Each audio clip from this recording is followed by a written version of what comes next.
Hey guys, it's me again. New Zippo trick. This one's called double snap. You just snap, like, snap. That's the hard part. It hurts. Your fingers. Jeez. But, yeah, you go like this. Click down, just snap on the lid, and it should be like kind of bent. And then turn it, and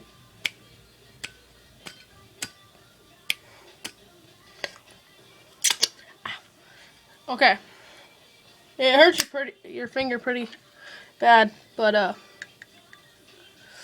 that's the double snap. And tune in every day for a new Zippo trick. Comment, subscribe, rate. See you.